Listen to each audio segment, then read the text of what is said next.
XLM and XRP holders, are you going to be stacking or selling in the year 2023? Now hold up, keyboard warriors, and hold up before you form an opinion. Let's go through some news articles. Let's talk about some of the things we can expect for the rest of 2023. And then you could light up the comments down below with if you're going to be stacking or selling your XRP and XLM in 2023. What's up, rookie? Good to see you back on the block. Bitcoin, by the way, woo, talk about blocks, 23,700. This leading up to Jerome Powell and the Fed and their rate hike coming up on February 1st. ETH 1635. XRP, one of the highlights of the show, sitting at 41.3, up 1% in the last 24 hours. And XLM 9.3, up 0.5%. All right, stacking or selling? First things first. We got inflation, and hold up here, we've got inflation from the UK, everyone. Yep, that's right, we're going across the pond on this action. We also got the United States, same time period. Reason I brought these both up is you have global inflation. It's an obvious problem, but some countries are actually improving faster than others, all right? Got the United States inflation chart up on the screen, and you can see last one came in at 6.5. We peaked in June at 9.1. This is what ours looks like, right? You know, kind of Rona, and then all of a sudden, blew up, right? Big inflation. But we're coming on back down pretty quickly. Look over at the UK. Look at this. It's not coming down as fast, is it? In fact, their peak inflation wasn't in June. There was in October of 2022 at 11.1%. So compare our 9.1 to their 11.1. It's not apples for apples, but pretty darn close. And you can also see from their high of 11.1, they're only down now to 10.5. So they really haven't come down that much. Like what? 5%? I mean, that's what is that going to do for you? 5% of inflation? I'm not talking about like 5 basis points. I'm talking about 5% from your peak down. That's nothing. The United States, we've rolled back from that 9.1 to 6.5. I mean, that's a big jump right there. But still, it's way high. So we got CPI, which we know, hey, even if Jerome Powell and the Fed come out with a 25 basis point hit, then another one after that, then another one after that, that's still 75 basis points more than where we're at right now as I'm doing this video. So we have to keep in mind there's still a lot of inflation that needs to be targeted, and from other countries other than the United States are still battling high inflation. There are some countries out there, by the way, they're still on their way up inflation-wise. UK seems to be leveling off a little bit here, which is not what we want to see, because that means more aggressive rate hikes by, their banking system. So that's what we got to think about. Mark Cuban said this could cause the next crypto implosion. All right, we're talking about stacking or selling, right? These are just the big things we got to talk about. Wash trading. Oh, you thought I was going to stay away from it. You were wrong. We're going to talk about wash trading. All right. Wash trading is an illegal activity that involves a single person buying and selling the same asset to manipulate the market. Basically, you're just playing ping pong with your own money to each other to show volume, right? To show big chunks, right? You're sharing hundreds of thousands of this or that. Yeah, if you're doing it between yourself, right? $1,000 this way, $1,000 that way. You just keep playing that back and forth. That $1,000 all of a sudden looks like $1 million if you traded enough during the damn day.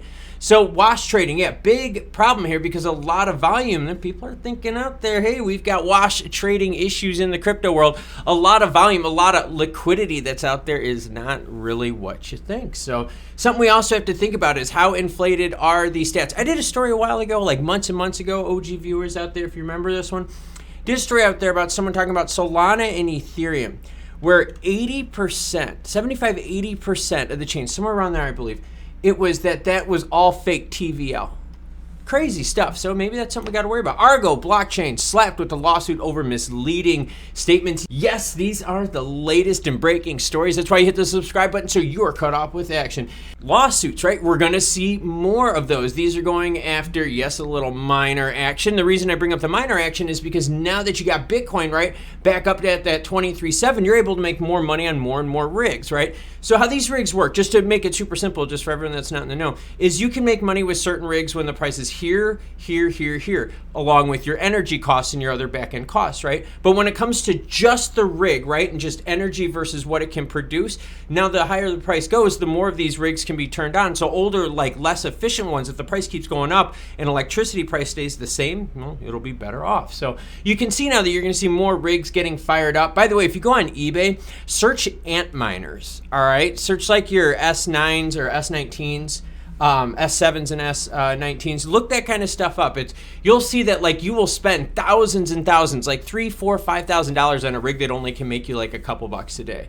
So it's still not there. Energy costs are way high, and the price of Bitcoin still at 23,000 is nothing compared to it at 40, 50,000. I mean, you make quite a bit more, right? You would make double your profit based on the same energy cost, right? If it was at 40,000. So something we got to think about there. So you're going to see more lawsuits, and this one was basically failing to disclose its capital constraints, electricity, and other costs, basically making it look to be too good to be true of an investment, which that, I think a lot of projects are, Logan Paul. Oh, wait, what was that? Sorry, CryptoZoo. I heard something.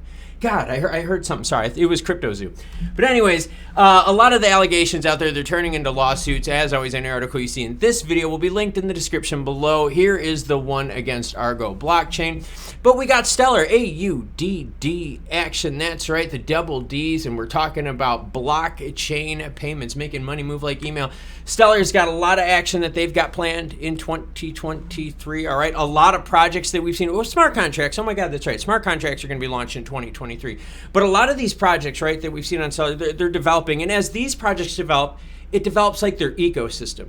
And as that ecosystem develops, it helps out other partners within that ecosystem. It's like networking, right? It's a very interesting way of networking through the blockchain. And as these ecosystems grow and attract more projects, and these partners go to version 2.0 and 3.0, more users get in, you get more feedback, the feedback loop grows, the network itself grows, people start feeling more comfortable with products on the chain.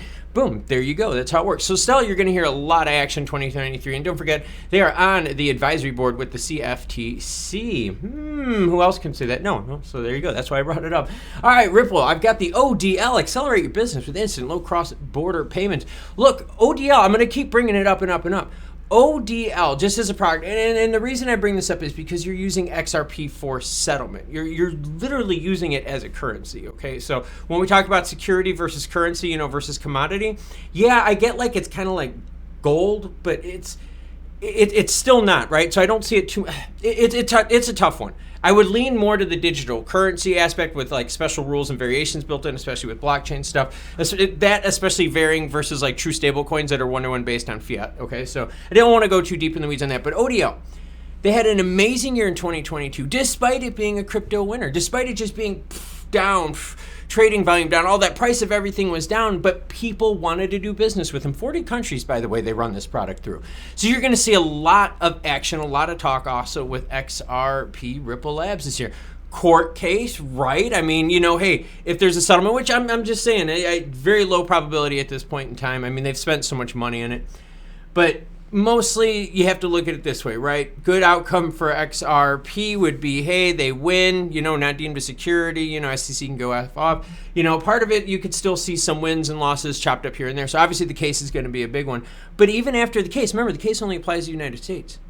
These 40 countries, this ODL, and that's why I brought up ODL, this is outside of the United States. So, I mean, you're seeing massive expansion of like some of their biggest product offerings. And what's good for Ripple, what's good for Ripple Labs using ODL, right, as a way of like a digital currency. Amazing thing to see. So again, stacking or selling in 2023. So what do you think of those stories and the premise behind the video? Pretty cool, huh? Stacking or selling, right? I mean, we do have some positive things, but we also have some like super like negative things we have to worry about. We have pivotal situations like the Ripple Labs court case, right? That could just go one way or the other. The SEC wild card, holy crap. Gary Gensler not being reined in at all. You've got bad actor style. We know there's still more Sam Bankman-Fried style characters out there. Do Kwon, CZ. You didn't hear me? Hold on. Do Kwon and CZ. There you go. I just wanted to make sure that got through right. But you still got some bad actors out there that are definitely inflating the stats, right? Lying about the size, saying too beaucoup when they're really not. They're too petite. Pequeña. There we go. So, or pequeño, maybe that's what pequeño, sorry, male. But my point behind this is you're still in a very dynamic place. You still don't have the regs there. You got VC money sitting on the sideline. You've got institutional grade money just building up because it's not just money that's not going into crypto. There's a lot of money not flowing into anywhere right now because there's really been no leader. Like even gold, right, is like had that kind of run up and it's kind of run up nicely, but it's kind of stalling at the top a bit. So you're not seeing a leader. That means more money is going to build up on the sideline. So if we could get some wins in the broader spectrum of the crypto market right now, get rid of some more of these bad actors, more of that money that's built on the sideline, even in the broader fintech market, could easily flow into Web3 projects that we're into. So let me know in the comments down below, are you stacking or selling? This video right here is not about stacking or selling, but it is definitely worth a watch. Let me know what you think about that video after you watch it. Myself, well, I'm gonna work out one more time today because I still got the energy to do so, and the weather's been beautiful. So until then, you cool cats, have a great rest of your day.